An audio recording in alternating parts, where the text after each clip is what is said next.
Hello, folks. I greet you. I am Citizen Jones Hussein. Welcome to Homo Politicus on Enterprise TV.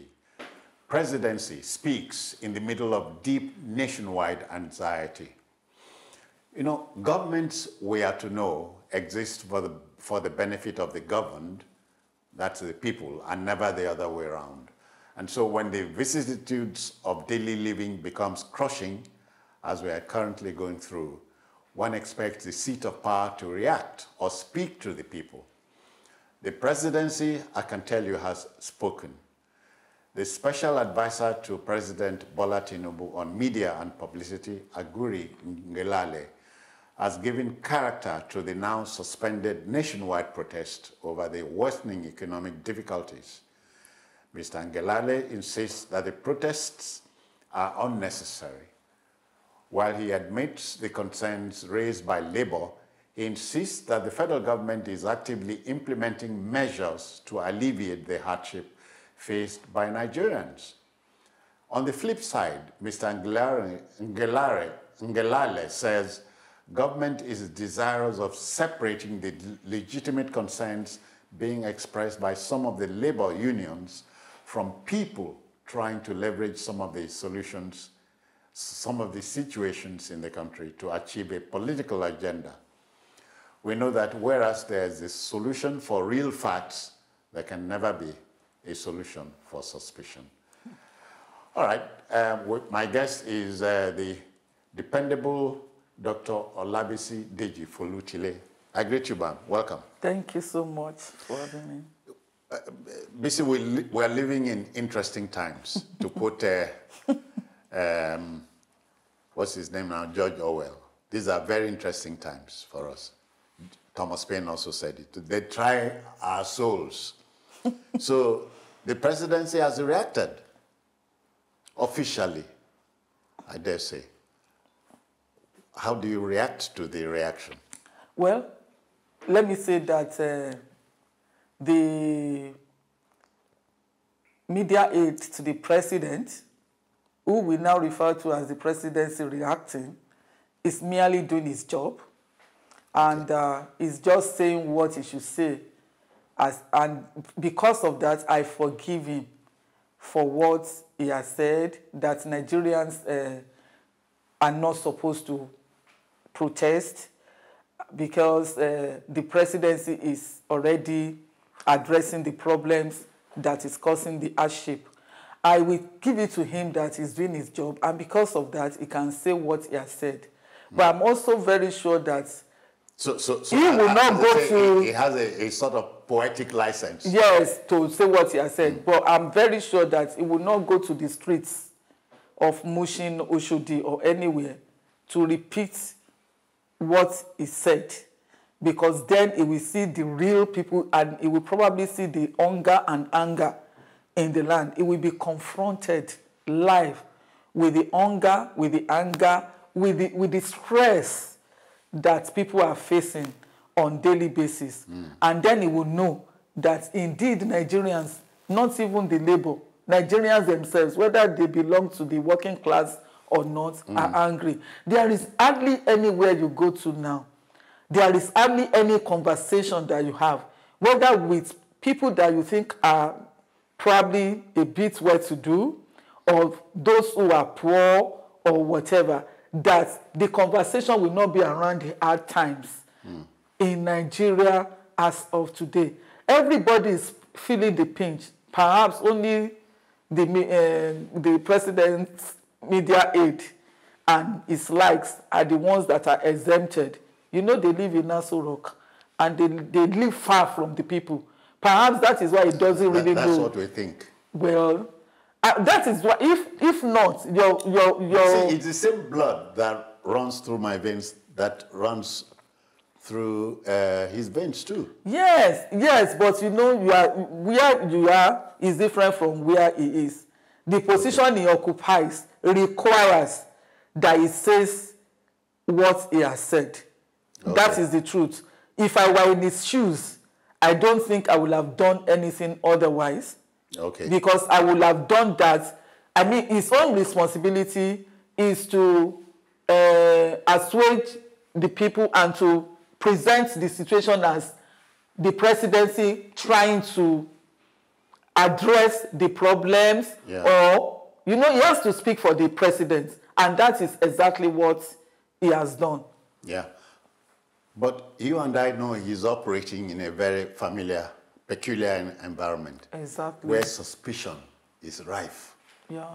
The people suspect the government suspects the people. Yeah. If we interrogate the statement of Ngelale, yes, he identifies with the cries, with the angst in the land. But at the same time, he's saying opponents of government are trying to sell a dummy. Well. He's not even the only one that has said that. I think other media aides have also inferred that. Okay. And they've been saying that for quite some time too. But you don't give vent to it. Some even came out to say that the obedience are the ones pushing for this crisis, and that they've not overcome the pain of their loss during the last presidential election. That's natural. So I think I will look at it as a form of diversion. Okay. That line of argument to me is a diversion. It's diversionary. And yes. But it's natural to sell things like that when you lose. No. Well, I'm not obedient. No, I have not said so. No, I'm saying so. Okay. And the many people that voted for this government that I know are complaining now, and they are not obedient. That's the point I'm trying to make. So it doesn't mean that people that are complaining, they are doing so because they are suffering from the loss of an election.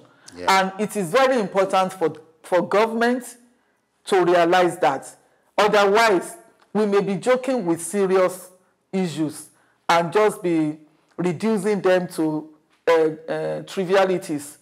The point is that a lot of people that voted for the president are worried. Tinubu, yeah. Yeah, for President Tinubu, they are worried, they are concerned, and they are saying it openly that this is not what we bargained for.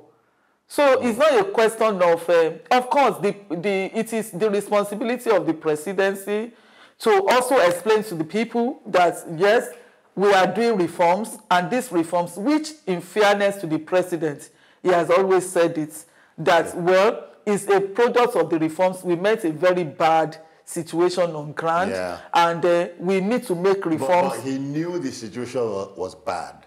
Now, when he knew that when he challenged for the office. Exactly, and he even told us that he was ready to inherit the assets and the liabilities. Yes, personally for me, I think the president is doing well in terms of taking responsibility.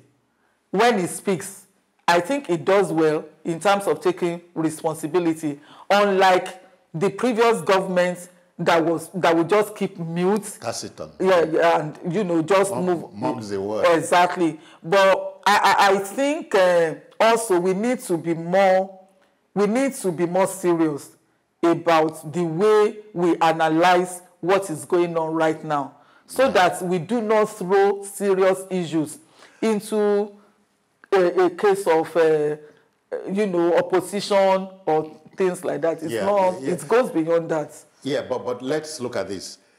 As a woman who visits the market, I'm speaking now from what my wife tells me. You buy a particular product like this phone. Yesterday it was 1 naira. You go today, it is 2 naira. You go in the evening, it's 3 naira. And progressively it goes up. Is that a fault of the government?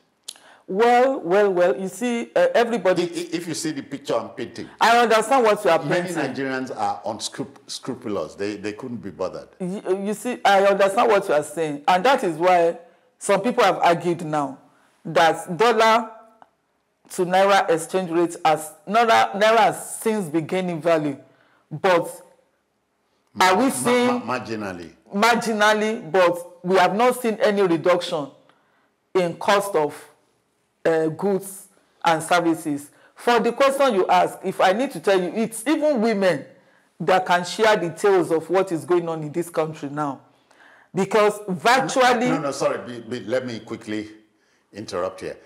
You are selling Gary, for instance. You don't require foreign exchange. But everything you need to produce that Gary requires foreign exchange one way or the other. Like firewood and so on. Okay, you import farm implements, machinery, okay. So but you and I know that away from any other magic we indulge in, one sure way of getting the naira off the floor is to go into aggressive exportation. Exactly, which we are not even doing yet. Because even the things we are seeing now, I will call them cosmetic. And the real solution to our problems, because we are talking about availability of forex. How do you get forex if you don't import? If you don't export, rather? If Nigeria continues to be import dependent, there is no way. That long. Yes, and we are still.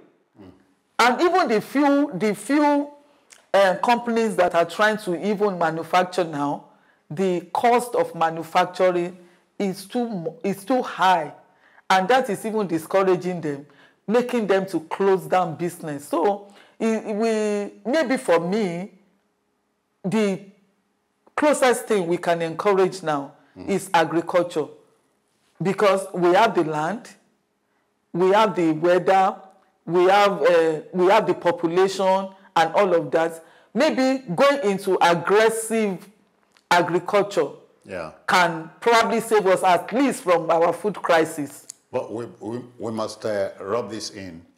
Insecurity is also a concern here. Yes, insecurity is a concern here.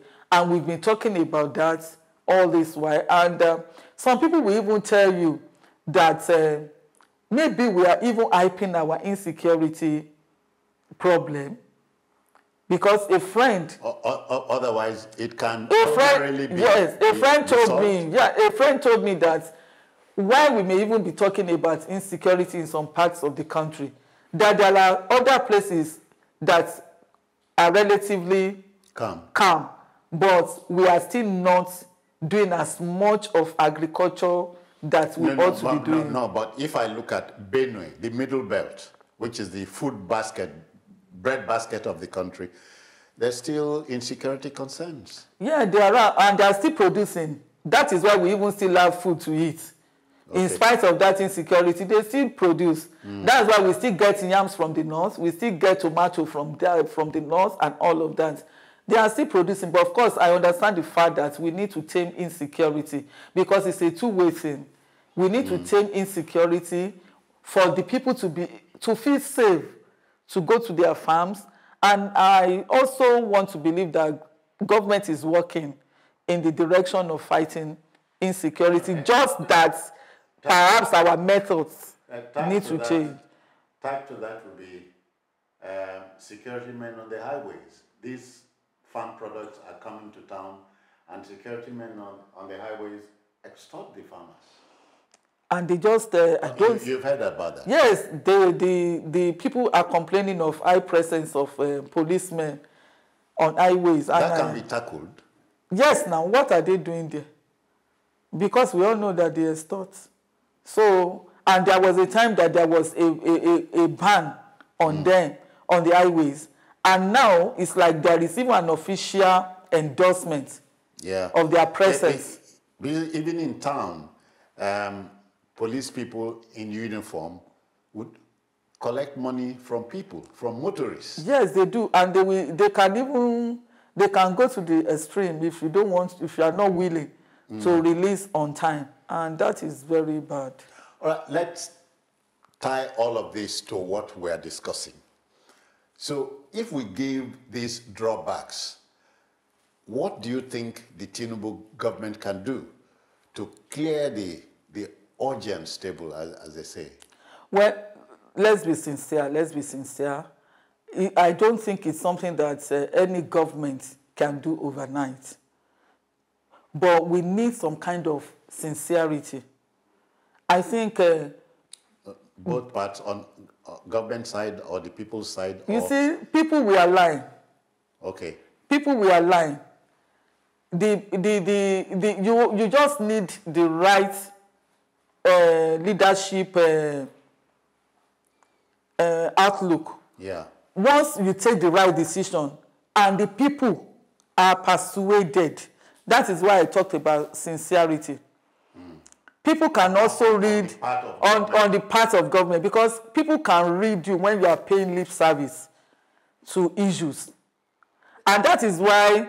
that's at the risk of labeling you a dictatorial administration. And that is why what Ngelale is saying, for example, did not resonate with the people. That is why, in spite of what he thought the presidency has done to address the concerns of people, that is why people still went to the streets, because they are not feeling those things that the government is doing. Would you say Nigerians are, in that respect, impatient people?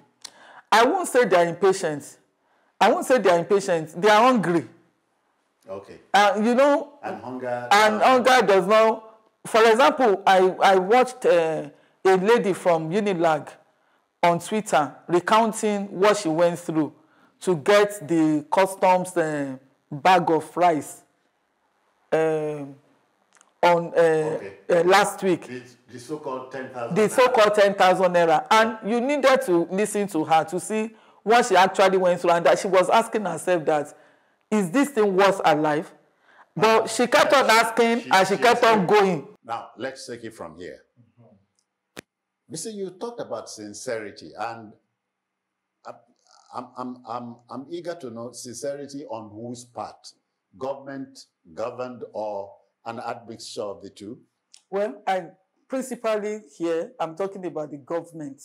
Sincerity on the part of government. And when I say sincerity, I mean saying things and doing things. Okay. Not just saying and not doing. People are more interested in what you are doing than what you are saying. Yeah. So, and people will only see what the government does and not what it says. As we said a while back, it's not an issue of Nigerians being impatient. No, not at all. Not at all. They have a right to display their anger when they are hungry. An hungry man is an angry man. And an angry man is a man you cannot appease easily. Exactly. Yeah. Exactly. Yeah. Because as we say in the local parlance, hunger no dey hear prayer. Abi, now so. If you are hungry, you are hungry, and it doesn't know class. It doesn't know age also. Okay.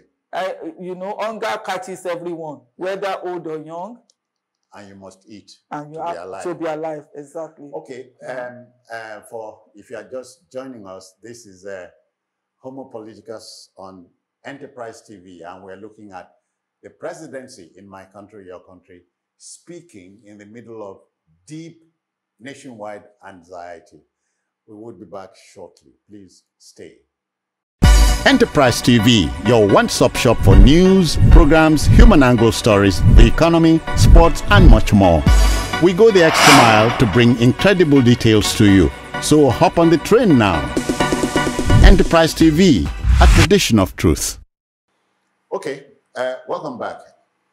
Let's begin to take this home. My guest remains Dr. Olabisi Deji Folutile. You chanced to have visited Rwanda. Yeah. Not too long ago. No, yeah. I was actually there for my holiday. I spent part of my holiday in Rwanda last October. I hear the country is a go-to place. It is really. It is really. No, not too big. Yeah. Kigali itself is not so big. But I hear it's beautiful. But it is beautiful. It is neat. And Nigeria is still very beautiful. But I think, regardless, but I think what is different about Kigali is the orderliness that is brought into simplicity. Good. Let's relate Rwanda with Nigeria. Rwanda went through something close to ours, so what we are experiencing now. But you can say Rwanda rose from the ashes and rebuilding the country. But it would appear in Nigeria we are not in a hurry. Yeah, the Rwanda case you cited, I will also pin whatever success story they have now to leadership. Remember that a man came up, the president, their current head of government, now Kagame, and chose to make a difference in the country.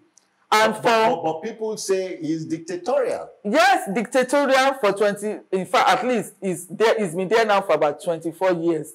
But the people there are not complaining. Okay. Except you and I. Yes, and who are we? Who are looking from the outside, because the people are satisfied with the progress that the country has been making. Do we need a dictator here in Nigeria? We need a sincere leader. We need sincere leadership. Who is dictatorial? Or who has the character? We may think that it's dictatorial, but when people see the results that they yearn for, that dictatorship will be played down. Now, the ones we have now that we call Democrats, are they Democrats? Are they not dictatorial? What are they doing differently from dictators?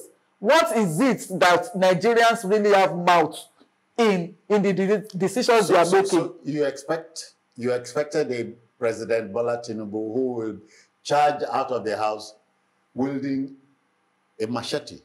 Did President Bola Tinubu consult us before removing fuel subsidy? Even the military dictator of Babangida, Ibrahim Babangida, used to talk to Nigerians as dictatorship as he was when he wanted to take decisions. Even if at the end of the day, we still go and do what he wanted to do. But at least he even regarded us. But not in the area of SAP, if you remember. Well, he could mess up, but he even consulted.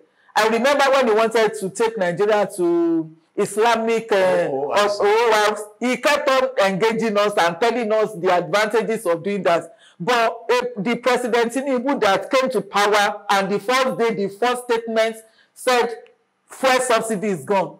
How much else can one be dictatorial? So even when we talk about dictatorship, I don't know the way we are looking at it from. So you think, quite unlike what they have in Rwanda, our dictator is not benevolent? They are not benevolent. Yes, you got it. Okay. They are not benevolent. Yes, they are not benevolent. Absolutely. Absolutely. Yes. Absolutely. Yes. So let's begin to take this talk home. So Ngelare has spoken, is the president's point man here, media and publicity. So that's the president speaking to us, if you understand what I mean. Well, some people have said that the president still needs to speak to us as a person. Okay. In situations like this. Yes, Ngelale was representing the presidency, but we also know that he's still a media head. We cannot compare the weight of his talk with a nationwide broadcast by the president, for example. And I think this is a time that the president should probably come and talk to Nigerians and also tell them the measures being taken. Assuage feelings, calm nerves, yes, spread nerves, and let them know that he's actually doing everything to take the country out of the doldrums. BC, how easy would it be to speak to a suspicious people? Well, I think, yes, you cannot blame people for being suspicious based on their history and experience. But if you want to gain their confidence, all you need to do is to keep telling them that you are different. Trust me, I am doing this, and to walk your talk. That is how to gain the confidence of the people. But we cannot say they shouldn't be suspicious. These are Nigerians that have gone through a lot. Yeah. in the, you know, in the history of the country. For instance, you recall the CBN governor gave banks 24 hours to do something about the foreign exchange wahala. Okay. The 24 hours lapsed, nothing happened. And nothing happened. And nothing happened. So that's why I said, of course, even yesterday, we're at the NPR meeting that the Central Bank governor had, for me, even the speech that he made still brought hope. You understand? Because he still kept on saying, trust me, trust us. I won't fail you. I won't fail you. I'm here to serve you. You know, that kind of statement. You need to say it, and once you are able to prove yourself, Nigerians will be ready to forgive. They will be ready to forgive. That is all that is needed. But when you say we should trust you, you give a directive that is not obeyed, and there is no consequence. How do we trust you? Yeah, but do you know, that begs the question of, can you really be your own man in Nigeria, in a country like Nigeria? You can. If you can, you can. That is what we need. Yes. Once we see people that are their own men, that follow their conscience, things will work better. Because you'll be able to stand by whatever decision you take, you will be able to defend it, and you know that you are working for the generality of the people. It's not a personal or selfish thing that you are doing. Let me touch the soft spot in you. Do you give this government time? You think it will deliver in the end? And interestingly, I am still not part of the people that are strong critics of this government now. Maybe because I knew this will happen. Okay. I knew it will happen. They say if you are watching a film and a bomb is going to go off, the actor does not know, the viewer knows, then there's no surprise. There is no surprise. So maybe that is. So sometimes I even wonder why people are doing hard on, because you know that he inherited the only thing perhaps is the fact that he keeps defending the one who destroyed Nigeria. Maybe that is why people are angry, that you cannot keep defending somebody that this brought us to where we are, and you still think that we should also have confidence in you. Outside that, I think I have hope that all will be well at the end of the day. I'm an optimist. Okay. Curious optimist. Yeah. All right, we end the talk at this point, but not before thanking Dr. Olabisi Deji Folutile for her time. Many thanks. Thank you so much for having me. Well, Nigerians in diaspora, Nigerians at home, Northeast, Southwest, you've heard it. The presidency has spoken in the middle of our deep nationwide anxiety. Let the debate continue in your part of town. I'm out of here. Until the next time, this is yours sincerely, Citizen Jones Hussein, saying bye-bye now. Keep the faith and hope.